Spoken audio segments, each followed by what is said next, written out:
Nah, Nabi Muhammad SAW mengatakan sejak beliau diutus, ya, dalam usia beliau 40 tahun, sejak beliau diutus sampai umatnya di muka bumi serentak Allah wafatkan, umat Islam ini wajib menjalani 5 fase terlebih dahulu. Hadis yang menceritakan 5 fase ini diriwayatkan oleh Imam Ahmad. Fase pertama Nabi menyebutkan adalah fase ahdun nubuwah, di mana umat Islam pada fase pertama dipimpin langsung oleh Nabi Muhammad sallallahu alaihi wasallam. Berarti ini fase di mana Nabi yang langsung memimpin umat Islam. Fase ini berlangsung 23 tahun. 23 tahun. Fase ini telah berakhir. Umat Islam secara otomatis masuk pada fase kedua. Fase kedua yaitu umat Islam dipimpin oleh para khulafaur rasyidin. Khulafaur rasyidin al-mahdiyyin. Nabi mengatakan lamanya fase khulafaur rasyidin adalah 30 tahun. Ya. Jadi yang memimpin umat Islam di sini adalah khilafah, ya, khilafah Islamiyah dengan konsep kenabian. Berapa lamanya, Pak? 30 tahun. Habis sudah masa kekhalifahan dengan konsep kenabian. Mulai dari tangan Muawiyah, masuklah fase ketiga. Para khalifah saat itu sudah menggunakan sistem kerajaan. Gelarnya tetap khalifah, tetapi sistem yang digunakan dalam pemerintahannya sudah sistem kerajaan.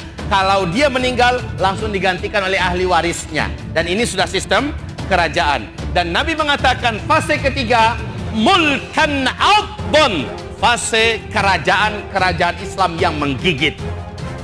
Dan fase ini paling lama. Berapa lamanya? 1227 tahun. 1227 tahun diisi oleh 3 dinasti. Dinasti Bani Umayyah, yang kedua dinasti Bani Abbasiyah, dan yang ketiga dinasti Bani Utsmaniyah atau Ottoman, ya. Baik kaum muslimin, fase ini berarti adalah fase kerajaan. Apakah fase ini sudah berakhir? Sepakat ahli sejarah mengatakan ya, fase ini juga telah berakhir. Kapan? Runtuhnya khilafah Islamiyah Al-Utsmaniyah di Turki pada tanggal 3 bulan Maret tahun 1924, maka kekhalifahan dengan konsep kerajaan ini telah berakhir oleh Mustafa Kemal Pasha. Islam masuk pada fase keempat. Fase keempat ini Nabi mengatakan mulkan jabariyan. Umat Islam memasuki fase yang paling berat, fase yang paling gelap, di mana mereka umat Islam dizalimi di mana-mana. Terasa nggak? Terasa nggak? Umat Islam jadi pecundang. Ini pada fase keempat. Fase ini Nabi mengatakan fase kediktatoran. Di seluruh dunia umat Islam tidak dipimpin oleh seorang khalifah pun. Betul? Tidak ada khalifah Islamiyah saat ini. Baik kaum muslimin yang kami muliakan, setelah masa kediktatoran, masa ini pasti berakhir. Berapa lama? Jawabannya Allahu a'lam, tetapi sudah sangat dekat. Itu yang kita yakini. Masuklah fase kelima. Fase kelima Nabi mengatakan kembali terwujud di fase penutup untuk umat Islam. Umat Islam kembali menggenggam dunia. Khilafah ala minhajin nubuwah, kekhalifahan dengan konsep kenabian mirip di fase kedua akan terulang di fase penutup. Ya, di penutup nanti khilafah Islamiyah akan kembali memimpin dunia. Siapa yang menjadi pemimpin di sini? Al-Mahdi. Al-Mahdi memimpin di sini hanya 7 tahun kata Rasulullah, lalu beliau meninggal. Artinya di masa ini tidak ada perang sama sekali, nggak ada, tidak ada.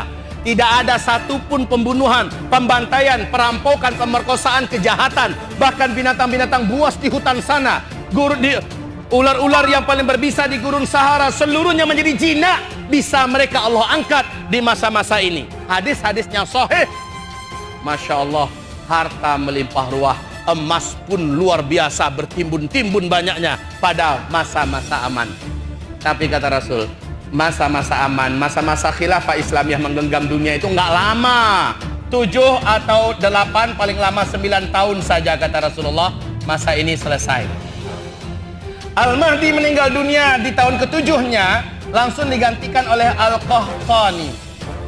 Al-Qahtani ini sama mulianya dengan Al-Mahdi, sama berakhlaknya, sama bijaksananya, sama alimnya, sama taatnya dan solehnya. Tapi beliau hanya melanjutkan setahun atau 2 tahun, terjadilah tanda besar kiamat yang ketujuh, serentak seluruh umat Islam di muka bumi Allah wafatkan. Kapan fase kelima kira-kira? Fase kelima ini ada dalil yang paling kuat, yaitu Al-Quranul Karim, surat An-Nur, surat 24 ayat 55. Allah menjanjikan fase kelima ini pasti terjadi. Jadi pada akhirnya Islam menjadi winner di